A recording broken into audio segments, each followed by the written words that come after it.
So yeah, just want to welcome everyone to our webinar this evening. So we're coming to you live from our offices where some of us are actually fully vaccinated, which is really exciting. So tonight we're covering large-scale multifamily investment strategies. So we think this should be interesting to both new and seasoned investors, since we can give you an inside look at how investors approach multifamily properties on the strategy side, but also what it looks like from kind of a risk-reward perspective. So I'm Alec Randall, Director of Client Relations here at Yankee Capital, and I'm joined by my fellow speakers, Ravi Dave and Ed Sarkeesian. Hey, thanks, Alec. I'm Ravi Dave, CEO of Yankee Capital Partners. Glad to have everyone here tonight. It's going to be a pretty exciting presentation. Hey guys, I'm Edward Sarkeesian, CEO of Yankee Capital. I hope you can enjoy our presentation tonight. All right. So when you hear us talk about multifamily properties tonight, we're talking about large apartment complexes and buildings. So for the sake of the strategies we're discussing tonight, you should try to keep in mind that we're talking about properties with 100 units plus. And the reason we're talking about larger properties is because these strategies that can be used on a scalable basis, meaning they work for 100 units up to properties with 500 plus units. And the most important benefit of being able to grow in multifamily is the effect of economies of scale. So as you scale up the number of apartments, costs come down, be it renovations, construction, or even property management, and efficiencies grow. So you can actually really maximize the returns as an investor. So as we go through each of these strategies tonight, it's important to keep in mind that 100 unit plus number. So with that, I will pass it on to Ed to get us started with development. Thanks, Alec. We're going to start our discussion today with the ground up construction, where investors typically are looking for your Class A multifamily apartment building, and it's typically developed in the metropolitan or the suburban market. These types of apartments, they provide the most amenities and also demand higher rents. And the typical renter is your higher income earner. In this strategy, the developer has secured the land and is in the process of working through zoning as well as entitlements in order to finalize the development plan and begin construction. Understanding at which point the developer is prior to investing is a must for any investors. This strategy is typically executed with seasoned developers. They have a track record of successful completed projects in that particular area. And when looking at this type of investment, investors should be looking at the experience and the type of projects they've completed in those neighborhoods or that particular city. This is one of the hardest strategies that we go over today to execute, so experience and relationships matter the most. There are an array of issues that can come up during this process. One of the sort of main ones that comes to mind when you're going through development is site planning and zoning. That of course can take a very long time and delay the project. A lot of times is the site engineering, the permitting. There has to be ways to address many attributes of the land that the developer is looking to redevelop. For example, stormwater management and erosion control that can come up. The other part of this process is working with the planning board, zoning board of appeals, as well as the public. Because a lot of cases, if you're putting in a larger apartment complex or any type of commercial real estate, there has to be meetings with the local planning board as well as the public, and that could slow the process down and also alter the business plan. The neighbors might not want certain entrances to the property, or they want certain type of finishes on the building. So that all can alter the business plan and change the cost of the project. GC selection is also a key in this process. The developer must have somebody that has already worked with this municipality, preferably, and also has boots on the ground. So subcontractors, vendors, that can speed up the project and get it to successful completion. And working through that, they're going to have to work with a lot of different, inspectors and get through the building inspection process. One of the things that we've seen with this type of strategy is, being able to forecast what the material costs are going to be when you actually start construction after, the planning and the zoning has been ironed out and you break ground. Some of you might know and some of you might not know, but the materials prices have gone up considerably in the last 12 months. One, due to construction boom, as well as the supply constraints. For example, lumber has gone up about 200% in some cases. So underwriting a business plan and forecasting that, most companies wouldn't necessarily even think that that price can go up by that much. So, the business plan had to adapt, and the total returns are going to be less because the time frame of this type of strategy is long. They're also experiencing a lot of construction delays. Not only there's material shortages, there's also labor shortages, because of the current, economic boom and the residential boom, where there's a lot of single family home developments. There isn't enough of skilled labor to perform on these projects. So there will be delays that will have to be built in these type of construction development projects. Typically, an investor in this strategy doesn't make money from day one. They have to wait until the construction is completed and the developer has attained a certificate of occupancy. There are ways where a developer at that point sells the property, or a strategy where the developer continues to starts leasing it up. Where that could be a 15% lease up, that could be a 80% lease up before exit. That would gain an additional premium on the property when they go out to exit it. However, if that is the plan, the investors should look at what property management company is going to take that property and get it up to that occupancy level. It's important to find the right property management company that has experience leasing up these types of property, because they're not all created equally.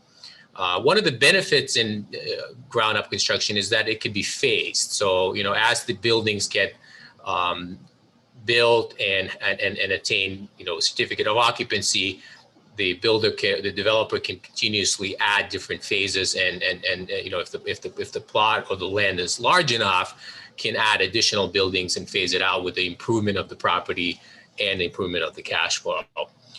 Total returns, an investor should be looking at around 18 to 22%. It's on the higher side because they're taking on a lot more risk with the unknowns in the future, especially with construction planning and the materials they're going to undertake that particular plan. And a typical hold is about 5 years.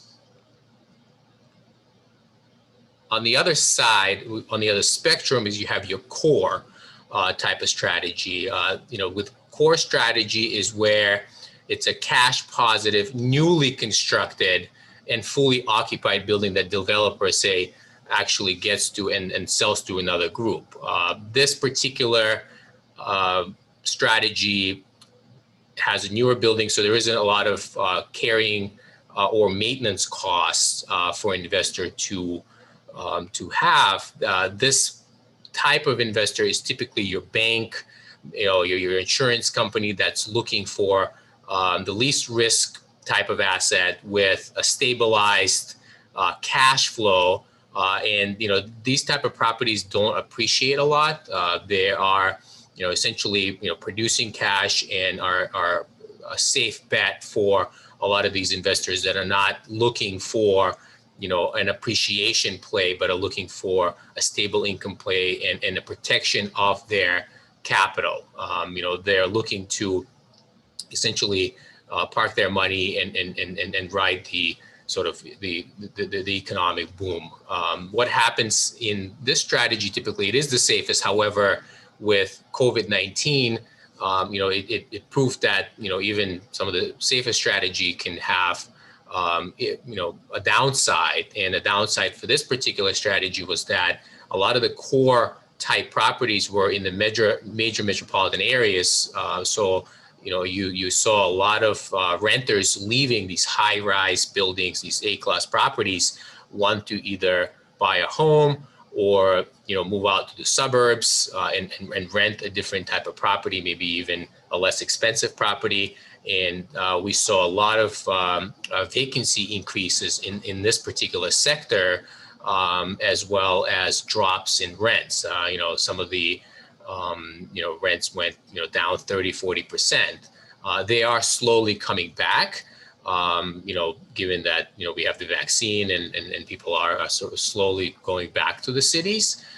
But it did prove to be not such a safe strategy when something like that can happen.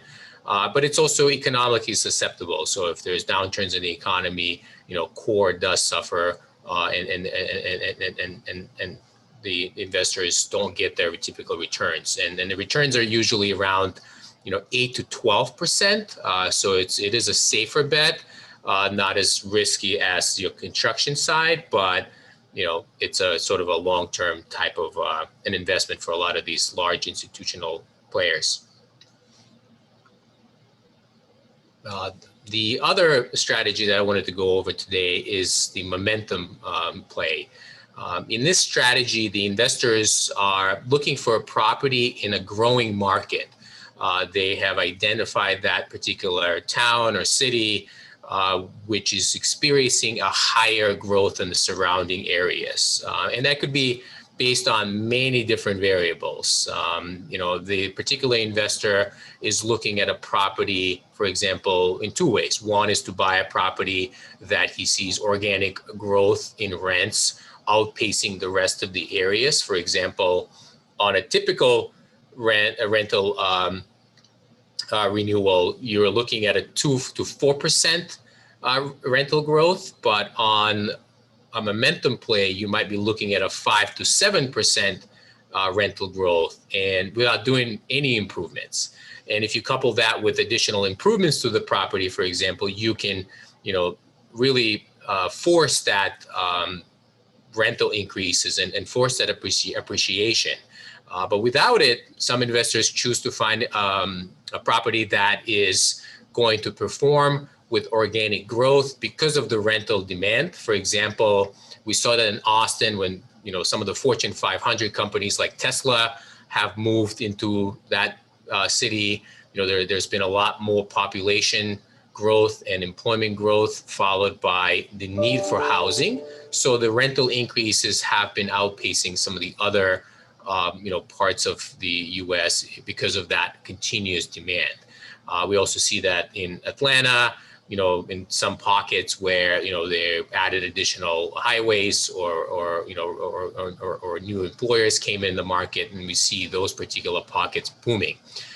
In that particular strategy, you're looking at between a 10 to 20% annual returns, depending on if you're just looking for that momentum play versus you couple that with the additional value add strategy. Thanks, Ed. So another strategy is investment in the government voucher or subsidized housing, also known as Section 8 or HUD properties. Most people know this type of investment as affordable housing. These type of properties, they tend to be lower risk. The property provides consistent returns, and a large portion of the rent comes from the government. A prospective resident really needs to have lower income to qualify, and the rent is typically capped from growing. It's difficult to really grow these rents when the income is restricted from your tenants. However, investing in affordable housing can also benefit your portfolio, since it also has a positive impact on the local community. When you invest in this type of housing, you're helping families who might be struggling financially and achieving a consistent return, although it's a lower return. The US government does provide good tax incentives. There's tax credits and deductions for affordable housing. These help families with low incomes and also can help the developer. These savings will no doubt, they'll definitely affect the bottom line and benefit you. I would say that, however, these benefits, tax benefits are good. They're also similar, very similar to the depreciation benefits that we're finding right now in conventional housing and investments like core, as Eddie mentioned before, and value add investments we'll get into shortly. Overall, I think the government housing sector, affordable housing, it's a good investment. It's mainly, the space is for risk-averse investors. They're looking for stability, consistent returns. There's really less competition in the space because typically your tenant pool or resident pool is catered towards this demographic. There's far more competition in conventional housing. Kind of like to view this type of investment more like municipal bonds. I think that's a good comparison. Kind of income producing, basically mailbox checks or mail, what's called mailbox income, they call it.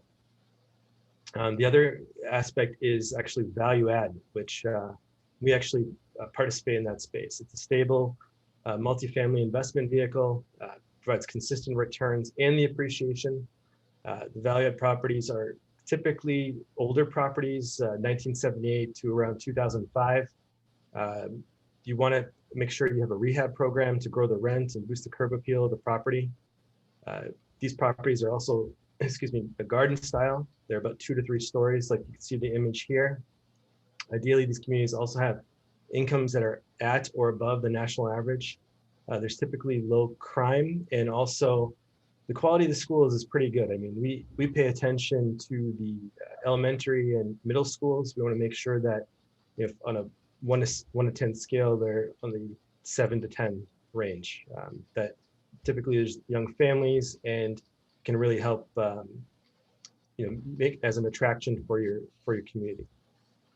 Typically, you want to see little or no deferred maintenance. Deferred maintenance essentially is roofs or parking that may have been neglected by the previous ownership. If you buy a property like that, you may want to make sure that that's actually calculated into your budget. The strategy, though, is for value add is the property should be repositioned into the market. You want to make sure you have a good strategy for updates on the exterior as well as the interior. You can see here one of the interiors of one of the units at one of our properties. We can see the changes that we've made here, more modernized amenities. It's a bit more open, this feel. We're actually able to get a 15 to 20% rent bump right now. I mean, hopefully that will increase even more. The market's really performing where we have bought. A large portion of the return is actually realized when the property is sold. So at the end of the hold period, let's say that's 5 to 7 years, you're the first 1 to 3 years, you're formulating your business plan and incomes are steadily increasing. Then once it's stabilized, you're really trying to grow that rent, make sure the property is really performing well. And the bottom line is that you want to make sure that you can, from years 1 through the end of the holding period, you're really driving up the income of the property. In the value add space, for every dollar increase in income, there's an $18 to $25 multiple in value. That's a huge aspect of what value add's all about. The cash and cash returns might be a bit lower during the early part of the holding period.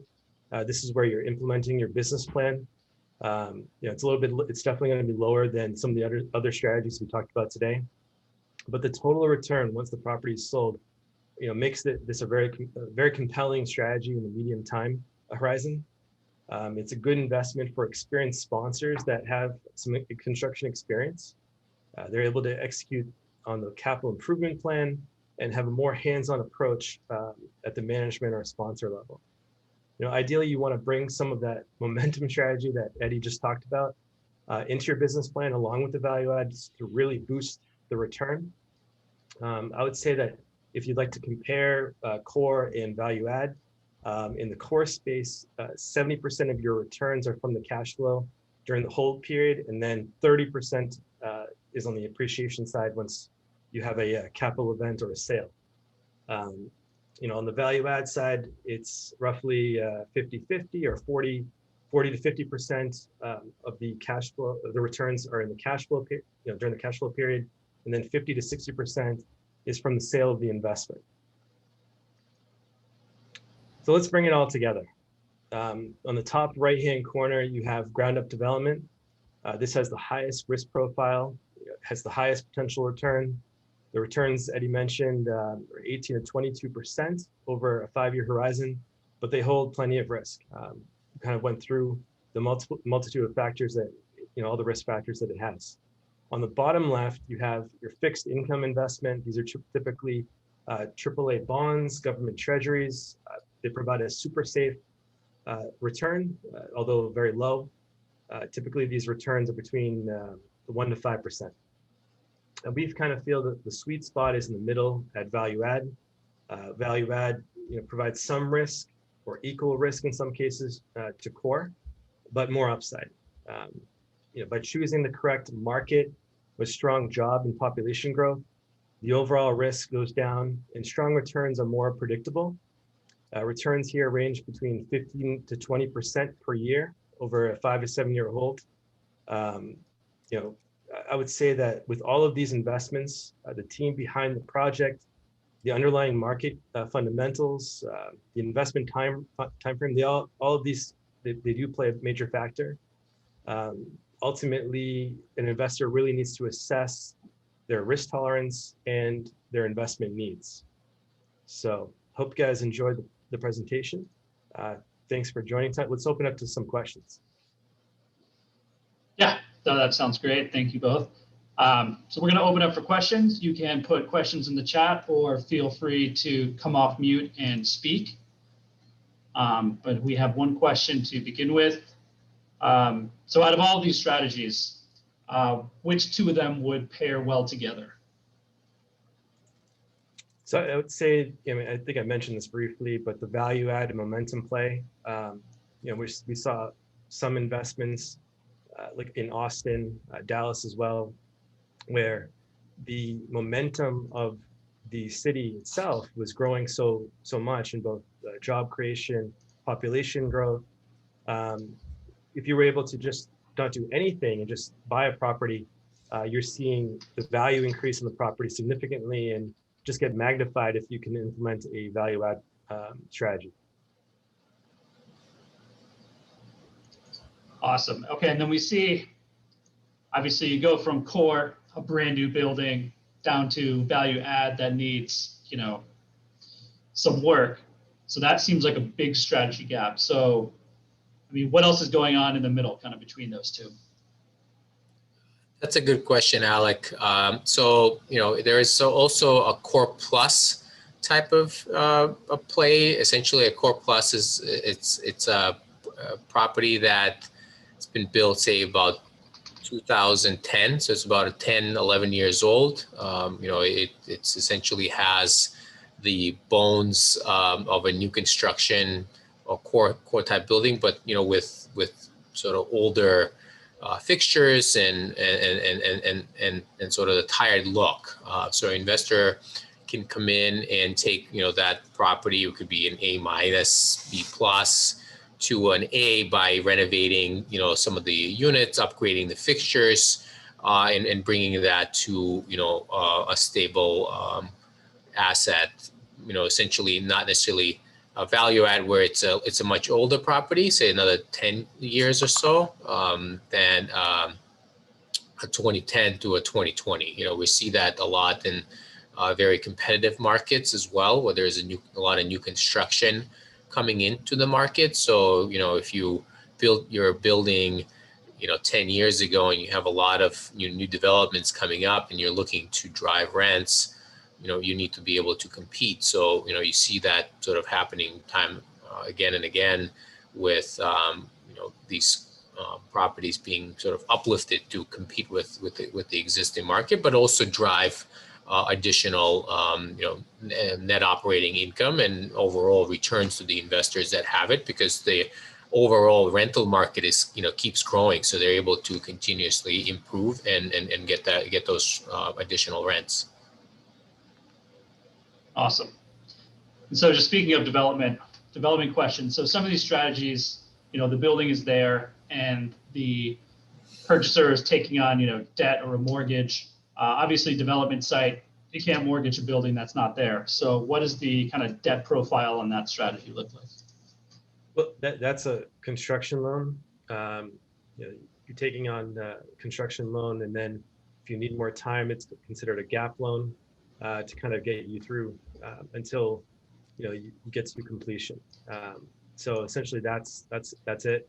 And then you might take a bridge loan for a lease up period, and then go into permanent debt, which would be long term.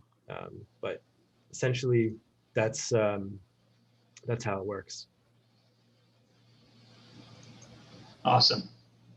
And then just take a step back, looking at this kind of whole range of strategies here. So what really in the forefront of an investor's mind should they be considering when just thinking about these strategies? Yeah, I mean, I would say market timing is pretty critical. I mean, right now we're in a interesting time. Interest rates are low. There's a lot of pent-up demand for returns to kind of come after COVID. A lot of properties across all sectors were not performing in the multifamily space.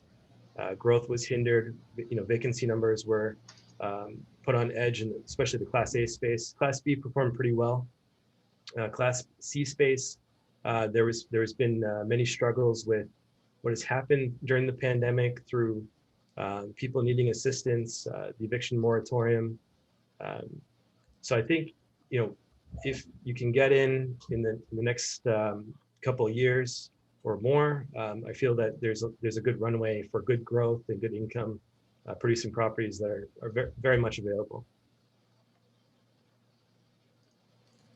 So to answer your question, so that core plus value add space, maybe if momentum's a play, I would fall in that space. Okay, and actually we did have a question as far as the affordable housing. Can you specify that people need to have a disability in a government subsidized housing complex? You could be right. And could you choose to limit residents to low-income renters that also have a disability? Yeah, that could be a factor. I know that I was talking more about Section 8 housing, where it's definitely tied to income. But if there's other government programs, government-related housing, disability could be a factor as well. But to put to answer the question overall, I mean, it's about your rent, and you might have good rent, but it's going to be hindered by the growth, what you can get from the property, because it's government assisted. And that was the whole point of making sure that you can understand that there's consistent returns, but the growth is being hindered. Gotcha. Okay, well, that seems to be all the questions for the moment. If any others come up, feel free to put them in the chat. Otherwise, the team will stick around for a few minutes. Yeah. If you have anything else you want to discuss in further detail, please feel free to unmute yourself, chime in, and let us know. Yeah. And thanks everyone for coming in tonight. We appreciate it. We hope you found it helpful. Thanks, guys. Thanks, everyone. Yeah, people often overlook where equities in the stock market kind of fit into the whole picture on the risk reward spectrum.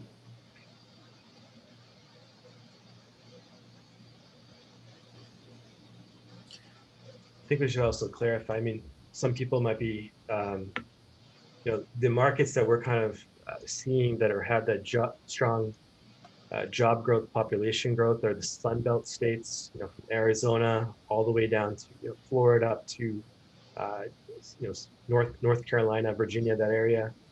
These are really performing really well from a population growth, job growth. The economic growth is really booming in certain states. Florida, places like Alabama and Huntsville, it's really going really strong. Yeah, and I would say the growth was already there. Yeah, you've really got to think that COVID has just magnified it massively. It's a mix of, getting out of the urban centers, Mhm. looking for more favorable climate. The whole "I can kind of work from anywhere" mantra, I think, has done a lot on the population migration.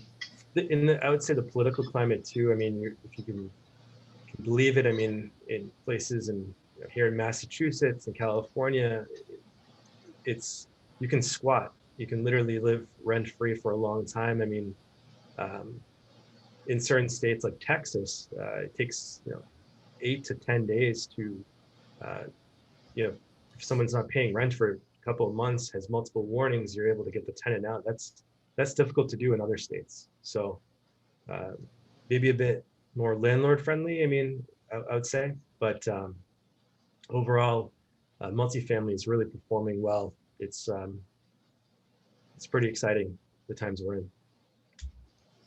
Yeah, it's been very interesting in terms of how it weathered the storm. I mean, with certain pockets maybe doing worse than others, but definitely doing better than office space, retail, hospitality. Hospitality suffered big time. Yeah, it's almost there's even a play now for hotels being converted to multifamily. Right, right. Yeah. Interesting. So it's kind of it's all everybody if the spectrum of what real estate's all about is pretty wide. But in the residential sector, if you're focusing on um, providing housing, so that could be multifamily, senior housing, student housing, um, these are all going to be doing pretty well. Senior housing definitely will have more constrictions because of what's happened. There'll be definitely things that will the sector will definitely be affected. Student housing, obviously, with what happened with restrictions, but I can see that coming right back once colleges open up back again and student housing is booming again as well.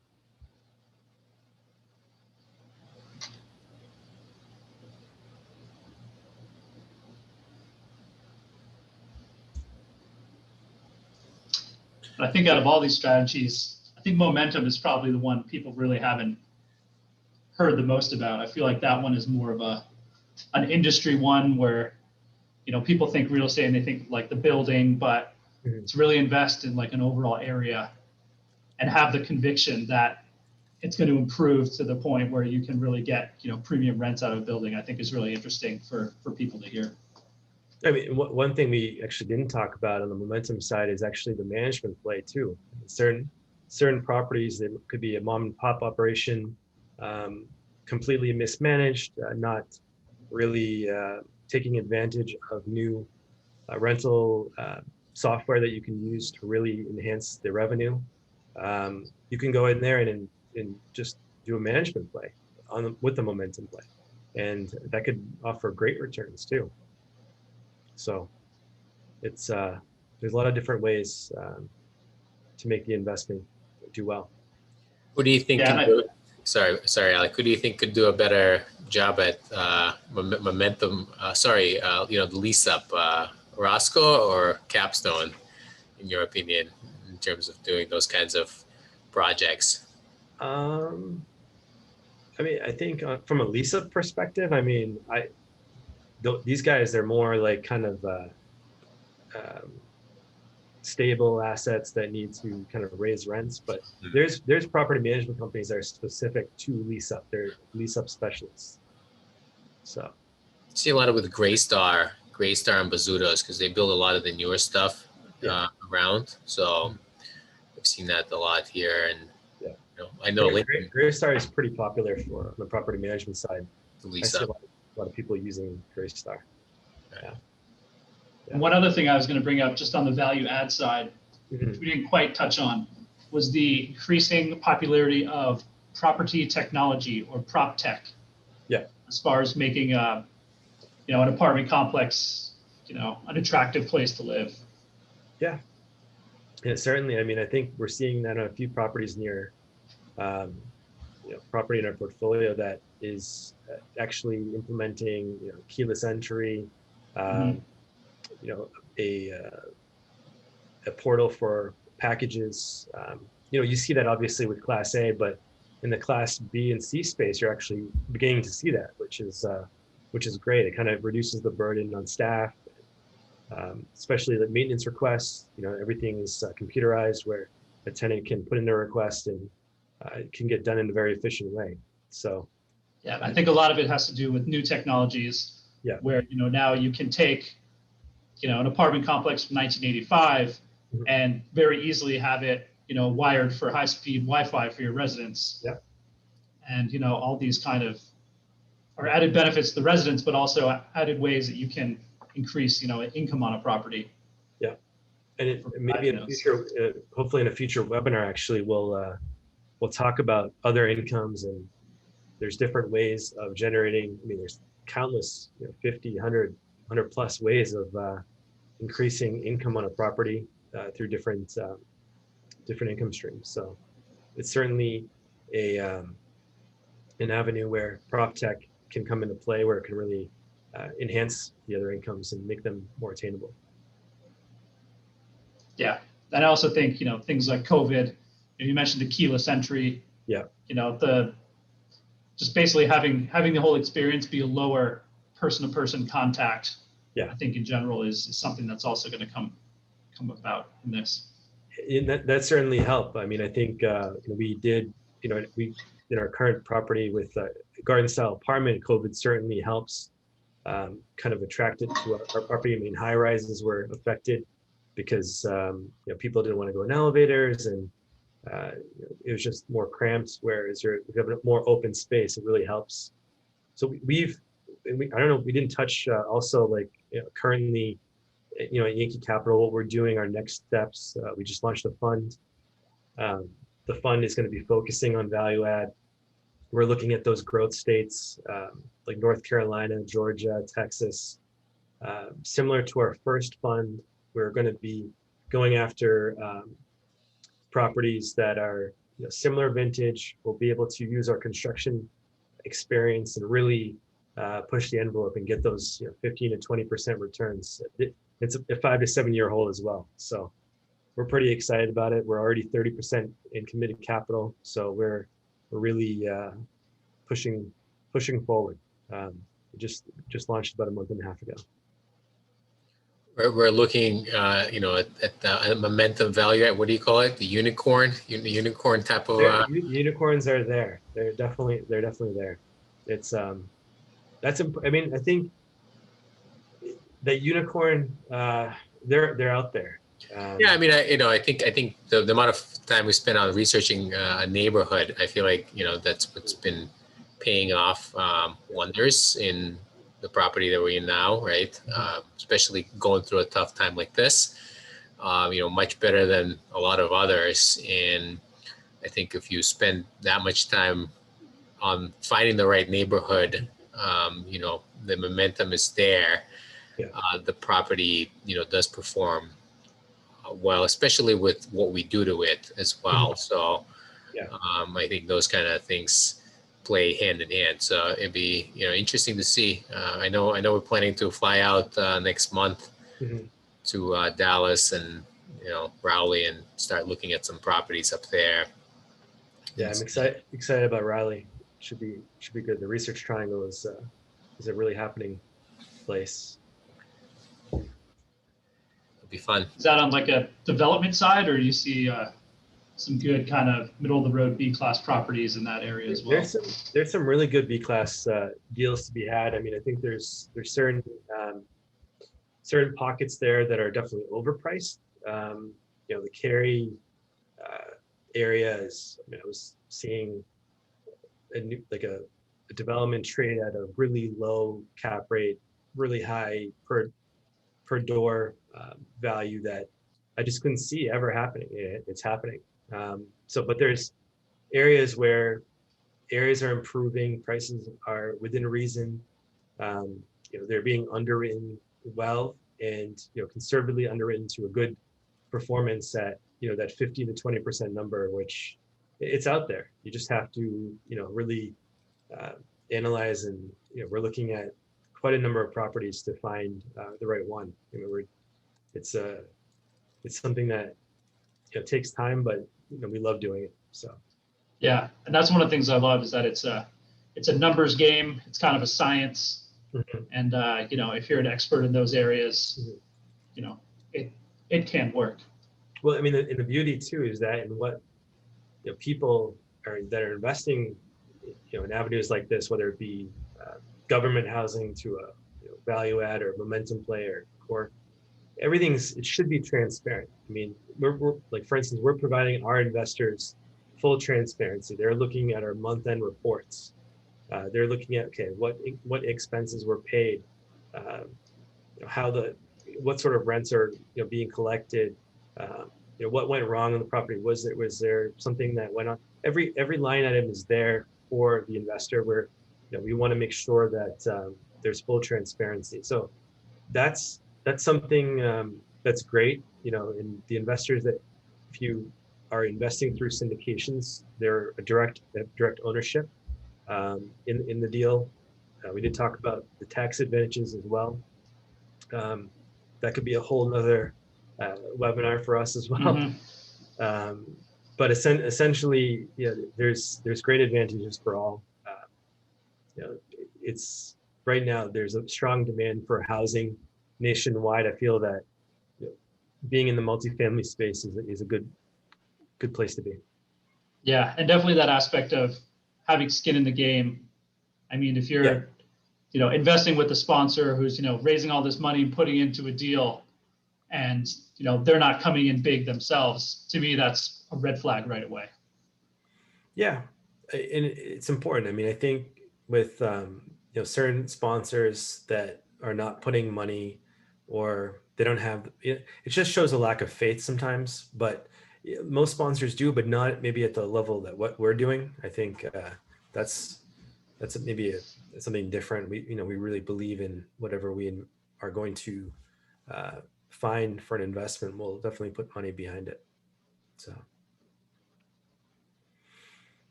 So I would probably maybe we can hang around a little bit if somebody wants to talk privately, but I would just overall say that if we're looking at multifamily and all the different strategies that we talked about today, if there's something that intrigues you more, you want to talk about further, please feel free to reach out to any of us. I think the meeting link was provided in the chat.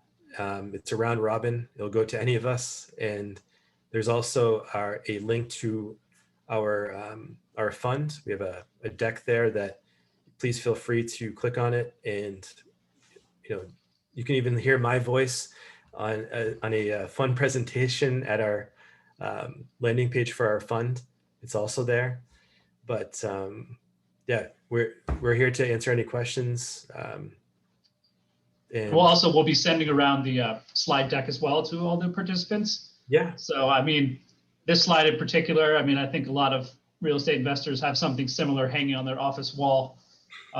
It's good. It's just like a quick glance to kind of get an idea and remember where everything kind of falls into place. So yeah, definitely look for that coming through tomorrow. absolutely. Thanks again, guys. Take care, everyone. Have a great evening. We'll talk soon.